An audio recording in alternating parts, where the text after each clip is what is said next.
Hello everyone, welcome. I'm stopping by to make a live recording. It's morning. The lighting is not quite as good as in the afternoon, but I want to make a recording to emphasize the importance of operating with a different energy.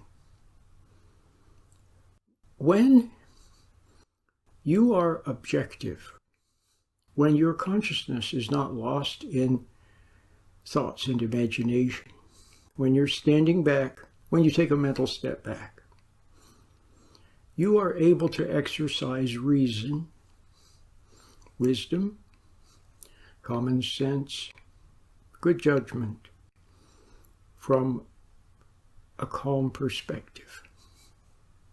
I'll give you a simple example. But I give you this simple example so that you can see that if it works in such a simple thing at the most basic level, then you can perhaps begin to see how if you really practice this all the time,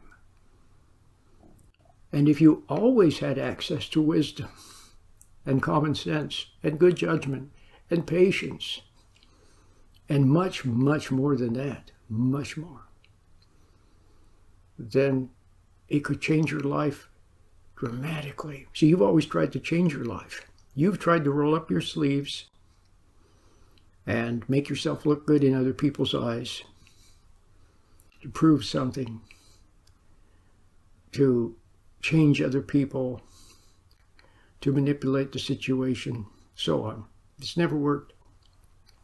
Then maybe you just threw in the towel and said, what's the use? And then just let it all hang out. And that didn't work either, see. You weren't happy with that. So let me give you a little example. Two people are having an argument. And it's getting a little bit heated. Then one of them takes a mental step back.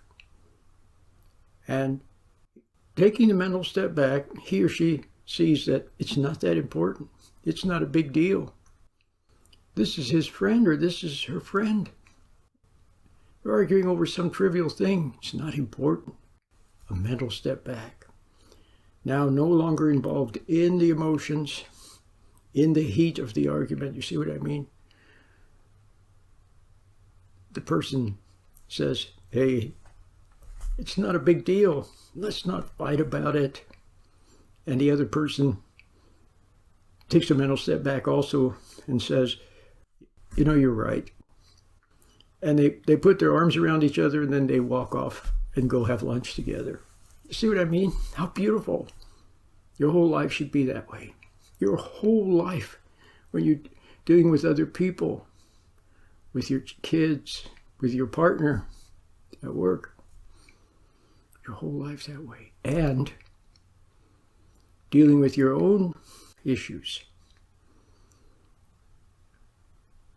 When you're sitting there totally lost in brooding about something, or lost in worrying about something, you take a mental step back and the sky is blue, the clouds are puffy, it's a nice day, and you stop worrying.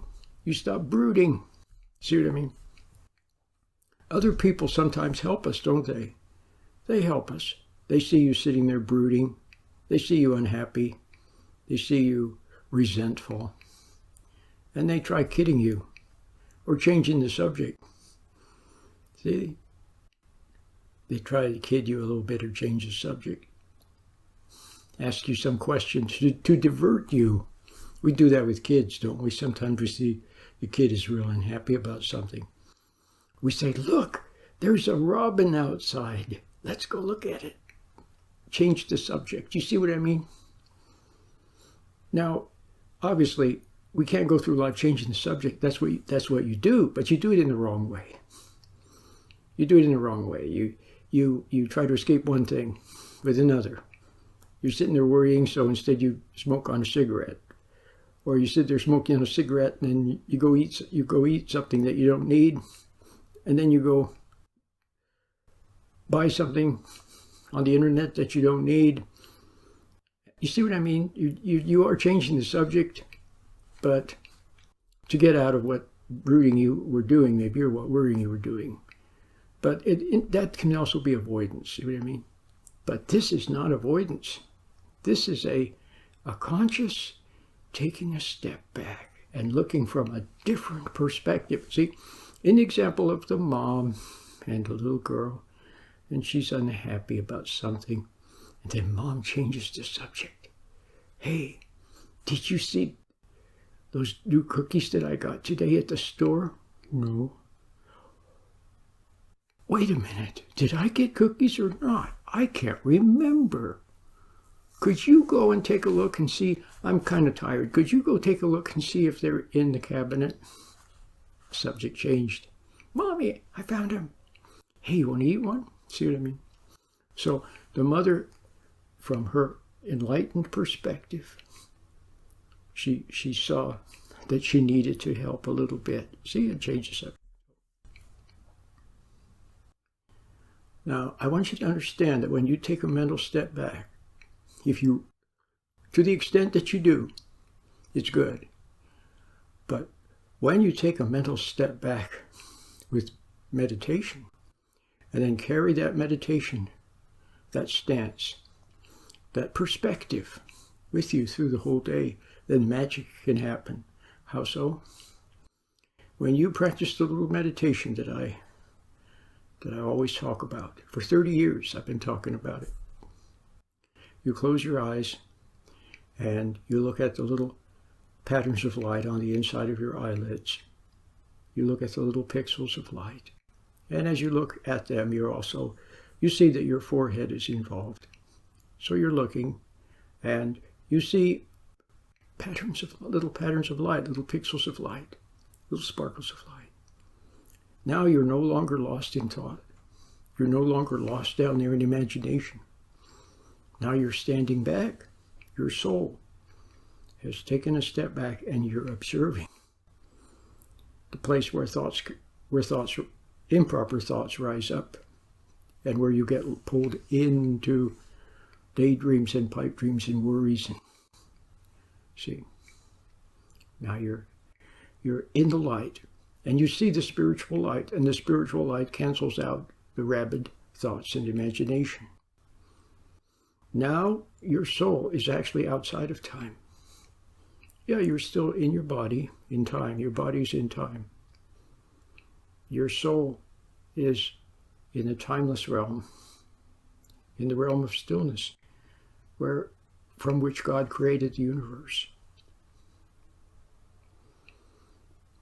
And so now you're close to the source of wisdom, the source of understanding, the source of common sense, the source of patience.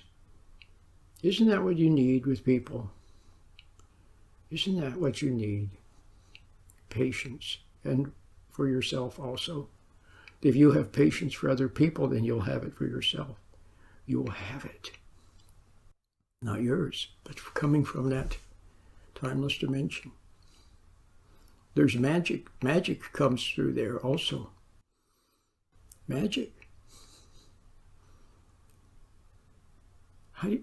So I could go on and on, but it might be best if I keep it simple.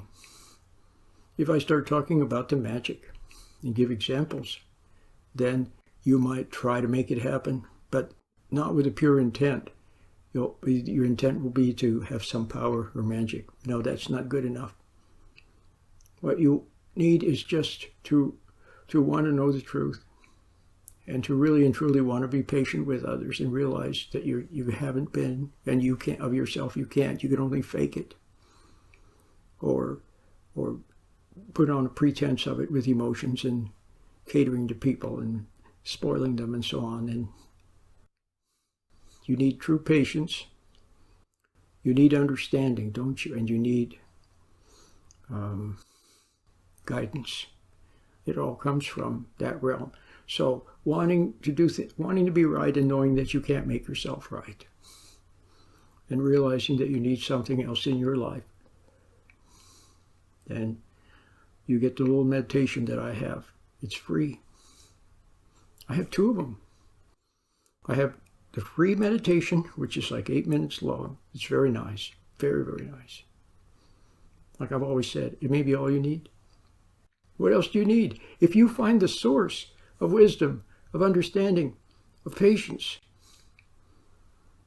with which to be self-sovereign and to